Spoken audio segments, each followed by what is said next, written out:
Krishna Mayapur Nitai Gour kitchen থেকে সবাইকে স্বাগতম। আপনারা কেমন আছেন? আশা করি ভগবানের কৃপায় ভালোই আছেন। আজকে নিয়ে এসেছি নতুন একটা রেসিপি আপনাদের সাথে শেয়ার করব। এখানে দেখতেই পাচ্ছেন একটা ফুলকপি, এই যে ফুলকপি নিয়েছি, কিন্তু আমি আজকে ফুলকপিটা রান্না করব না। এই যে এখানে ডাটা আছে, ফুলকপির ডাটাগুলি রান্না করব। এখানে প্রথমে ডাটাগুলি আমি ছাড়িয়ে নিচ্ছি।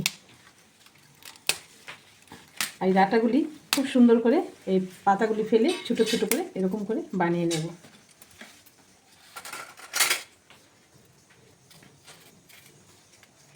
ধারগুলি ফেলে দেব।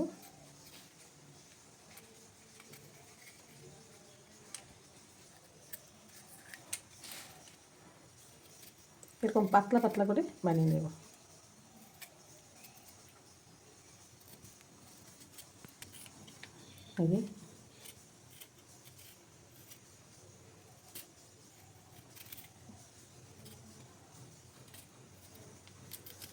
এই যে দেখুন এরকমভাবে বানিয়ে নিয়েছি।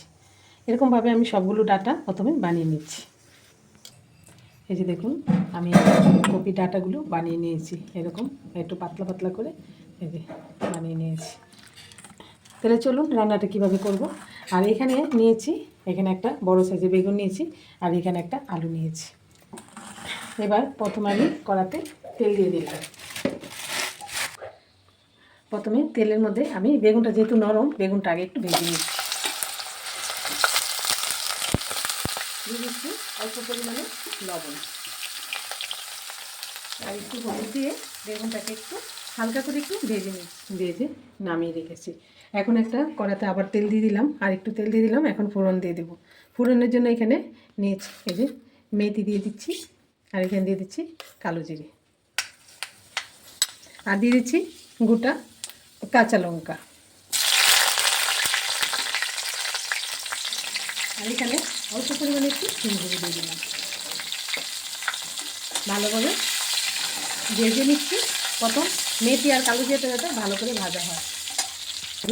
দেখুন মেথিটা আর কালো জিরাটা খুব সুন্দর ভাজা হয়েছে, খুব সুন্দর একটা গন্ধও বেরিয়েছে। এখন আমি এখানে আলুটা দিয়ে দিচ্ছি। আলুটা একটু নেড়ে খেয়ে ভেজে নিচ্ছি।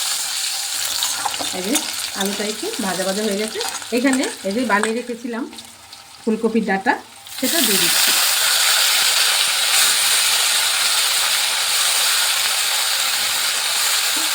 দিয়ে দিচ্ছি স্বাদ মতো লবণ, আর দিয়ে দিচ্ছি অল্প একটু হলুদ গুঁড়ো। এবার এটা ভালোভাবে একটু ভেজে আমি 2-1 মিনিটের জন্য একটু ঢাকা দেবো, যাতে করে ফুলকপি ডাটাগুলি খুব সুন্দর সিদ্ধ হয়ে যায়।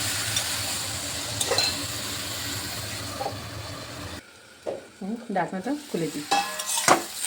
দেখুন আলু আর ডাটাগুলো মজে গেছে।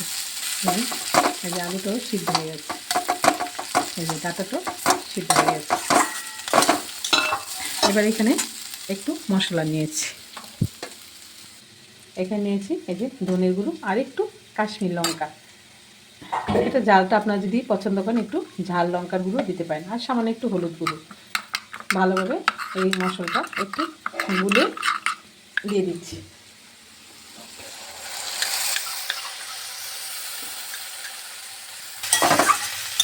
মশলাটাকে দিয়ে ভালোভাবে একটু কষিয়ে নিচ্ছি। আর এই মশলাটা খুব সুন্দর করে কষিয়ে নিতে হবে। ধনের গুঁড়োটা দিয়েছি, এর সাথে খুব সুন্দর করে একটু ভাজা ভাজা করে নিচ্ছি। আর এই মশলাটা ভালো কষানো হলেই এই ডাটাটাও খুব ভালো লাগে খেতে। এখন এখানে ভেজে রাখা বেগুনটা দিয়ে দিচ্ছি।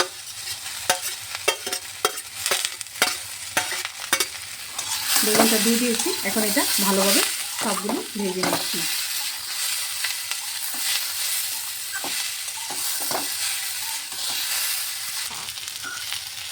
এই যে ভালোভাবে উল্টে পাল্টে একটু ভেজে নিচ্ছি।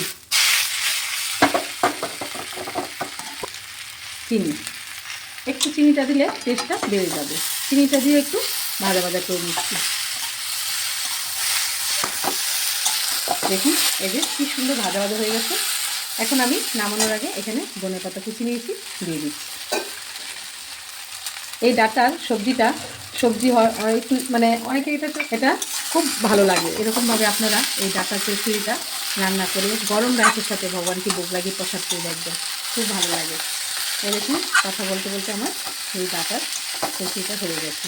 এখন আমি নামিয়ে দিচ্ছি। পুরো ভাজা ভাজা, এটা কিন্তু জল দিলে ভালো লাগবে না, এটা পুরো ভাজা ভাজা থাকবে।